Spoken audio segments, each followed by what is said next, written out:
Well, it goes back to what we were saying in our previous programs about emotional intelligence, is that when all is said and done, the technical skills that you have, the intelligence or the IQ that you bring to the table are factors because you want people to have that skill set. Right. But at the same time, we know that one's emotional intelligence coupled with social styles and an understanding of their strengths make for a potentially fantastic employee or team member. But let's think about we've used social styles as an instrument in many organizations for several years.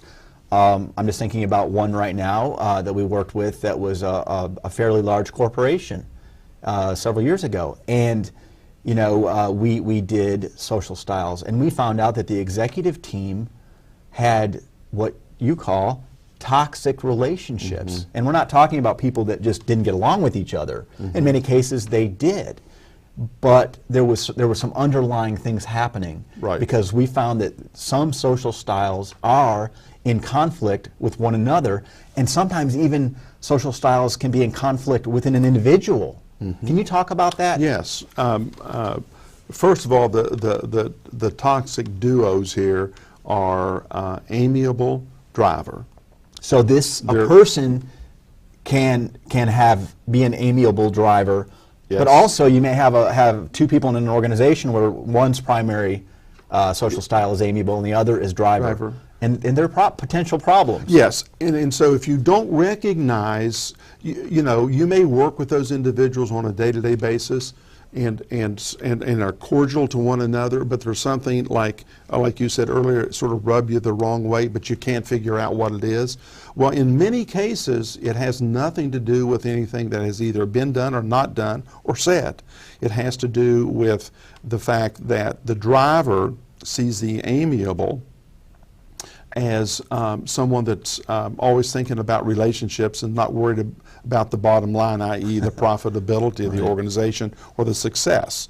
On the other hand, the amiable person doesn't understand the driver who just push, and you've got 3 people that have been sick for 2 weeks and we're not being very productive because you've placed so much stress on them. And so the amiable person just feels antagonized against that. The flip side of that is the one in which I have found myself in trouble over my career in a few cases, is the analytical expressive.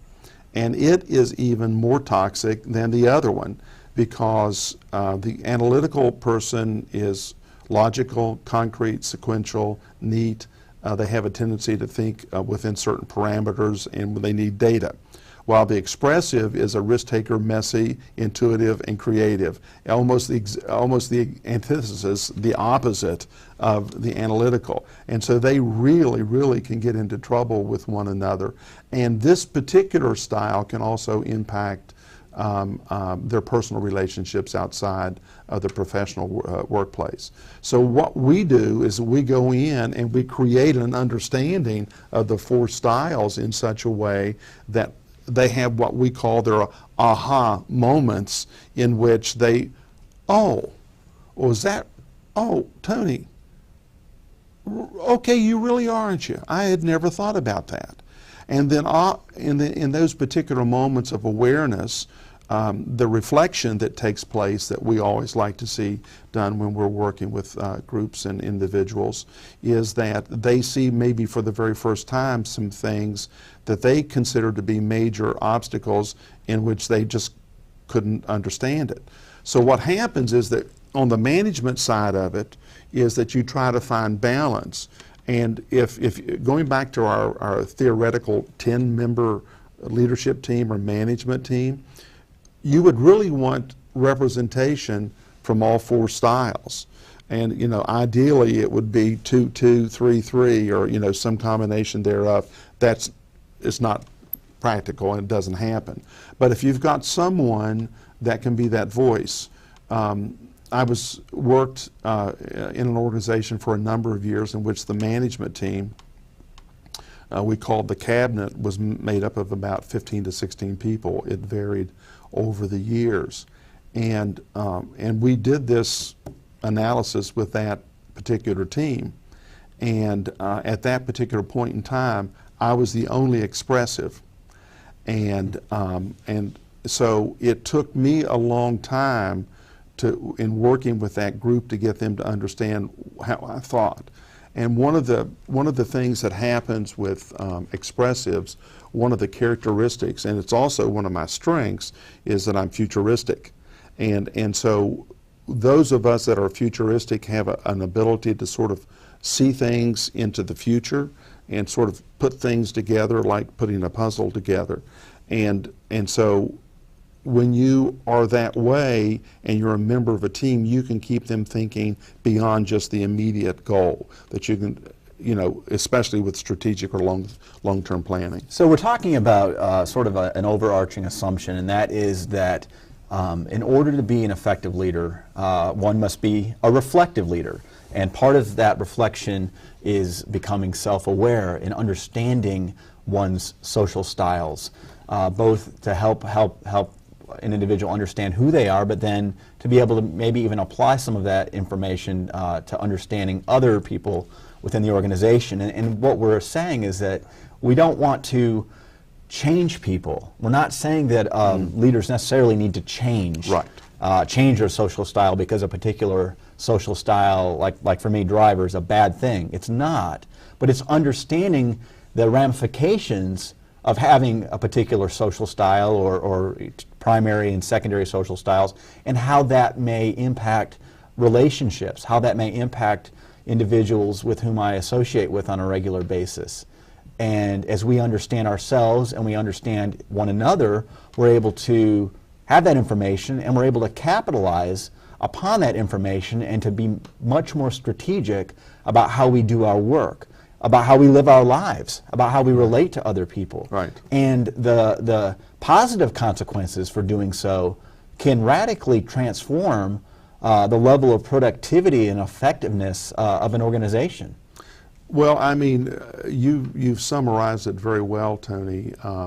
What we really are about, and the reason for this program, is to create some awareness in the broader community, not only just about leadership in general, but effective and reflective leadership, so that people can begin to understand that their actions on a day-to-day basis, no matter they're analytical or expressive or driver or amiable, impacts the decision-making process within that organization or that team.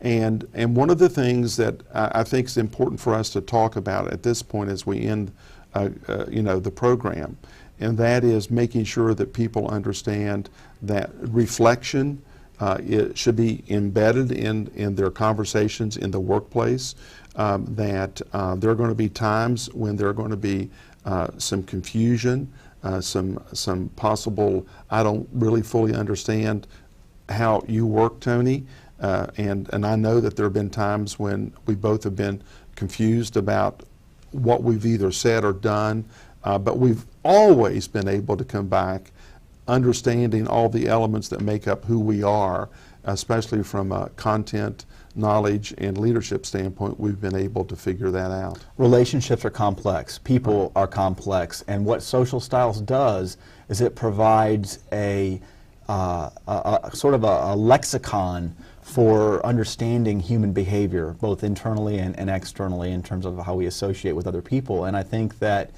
you know, it's just one of many tools that exists that can really add a great deal of value to an organization's bottom line, and to one's, I think, sense of self, understanding and feeling okay with who we are. Right. Right. I think that sometimes we may behave in a way that confuses us. We confuse ourselves. Why did I react that way? Why did I do that? Why am I so obsessed with details? Or why do I feel like I have to be teaching or leading or that type of thing all of the time? Right.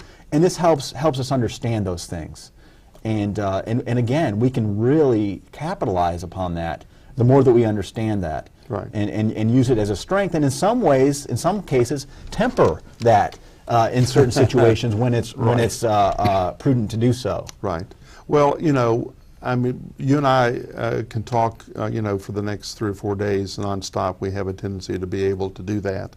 And so I'm hoping that those that are watching the show understand this is all about exactly what you've said, you know, improving and developing understanding of ourselves and how we interact with one another.